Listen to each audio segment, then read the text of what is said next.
And thank you for coming to the assembly to demonstrate the commitment of the Kennedy School and Harvard University to the Arctic cause. I don't know how much you know about how and in what spirit Halla went to Harvard, but to some extent she was our agent at Harvard. Well, she was a very effective Oh, no, agent. I knew. That's why we sent her. Yeah. But I have believed for a long time that strong universities, especially the major American universities, play an extraordinary role in the world, irrespective of what happens in Washington. And sometimes it's a distorted picture to just look at the entertainment that goes on in Washington, instead of concentrating on the contribution that some of the foundations and Rockefeller, Ford, and so on, Carnegie, but also the major universities. So let me begin by asking you, after you return back to the States, what is the role you see for Harvard or other major American universities in this extraordinary challenging situation the world is in and the Arctic is in, a climate which has been the current theme since we started this opening session at 1 o'clock this afternoon? So Harvard's research and teaching are meant to serve the world. They are interesting for their own sake, but the point is to have a positive impact on the lives of people across the United States and around the world. At the Kennedy School, roughly half of our students come from outside the United States. They learn from our faculty, they learn from each other, and they learn about the challenges that are being faced in different countries around the world. One of our recent graduates is now here working with Hatla. She comes from India, and her goal, having learned more about the Arctic at the Kennedy School, is to learn more, still more here, and then to go back and work on these issues in India.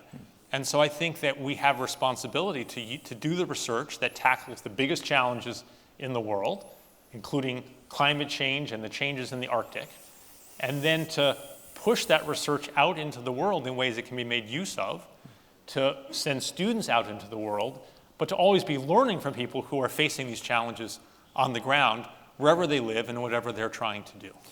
No, I think so too. I think if you look at the model of the Arctic Circle, you see how it actually works, bringing different players from different levels together. And there is, of course, as you know better than I, although I spent part of my life as a professor as well, there's a tendency to kind of be in the ivory tower to make it simple, that you do research, you teach, and so on. If you do it well, that's basically it. Let others deal with the problems of the world. So do you think you need to be more active? Well, at the Kennedy School in particular, our faculty are mostly very active in the world. John Holdren, who's one of the leaders of this Arctic initiative, spent 8 years as President Obama's chief science advisor. He has been on the stage, yes. Yes, and his co-director, Henry Lee, comes from the Massachusetts state government and works with that government. So I think it's important that universities not be ivory towers, and part of what I find so exciting about the school that I'm lucky to be the dean of is that we do not view ourselves as separate and isolated. That's exactly the wrong thing for our purpose. We want to be engaged with people around the world. Okay, let me open, yes. Okay, there's a question there. Please start up. Yes, thank you. Hello, my name is Aira, and I'm a student from the Faroe Islands. How do you fight disinformation and climate denialism? And do you believe that you can change people's mind once they have made it up? Their mind, that is. Well, so changing people's minds is hard. I have colleagues at the Kennedy School who are trained in psychology and how people's minds work, how people respond in particular to disagreement, and the ways in which they can get locked into their views, or if done right, might be encouraged to change their views. But that's not easy, and we're working on it. There are particular issues posed by the disinformation that one sees in social media and to some extent the media more broadly.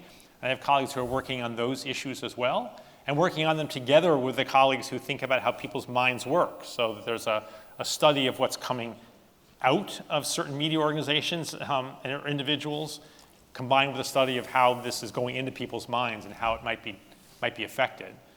But I think it is difficult. Part of what Harvard is thinking as it looks ahead for its work on climate broadly is to bring all the parts of Harvard, all the different perspectives to bear. And so one way you can move some people's minds is to show them graphs or tables of numbers.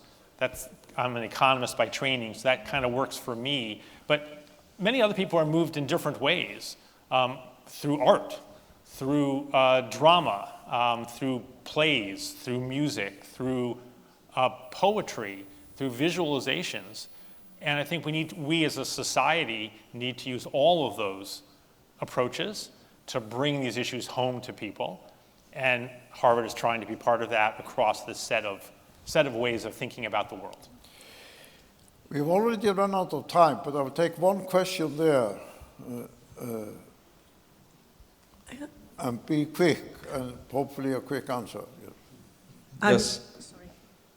Was me? Okay. My name is Rasmus Bertelsen from Akureyri and Tromsø. I was a postdoc at the Kennedy School 2006 to 2009. It was an incredible experience. We see in Europe more and more limitations on academic cooperation with countries like China and Russia. How does Harvard respond to a world where even the West is cutting intellectual ties with others? Thank you. So, thank you for the question. President Bacow of Harvard has been very explicit publicly that Harvard scholars need to continue to work with and learn from scholars around the world, regardless of the government of the country in which they are living and working. For the Kennedy School, we often engage with people from foreign governments, and that is sometimes more affected by the geopolitical situation. But on a scholarly research basis, we strongly believe that these interactions should continue. We have many students coming to the Kennedy School from different countries in the world over time, notwithstanding whatever the state of the political relations are between the United States and their countries. And I hope and expect and will do my best to have that continue. Thank you. That's encouraging, and hopefully the Kennedy School and Harvard will continue their engagement with the Arctic Circle. I think it can be very productive for you as well. We hope so and intend to. Yes, Thank okay. you. So now we will move to Scotland. We all remember how the First Minister of Scotland came here some years ago for the first time. This led to an Arctic policy by Scotland. And now the Foreign Affairs representative of the Scottish government has travelled to Iceland to give us a report on how the Arctic government of Scotland is moving forward. Thank you very much. Thank you.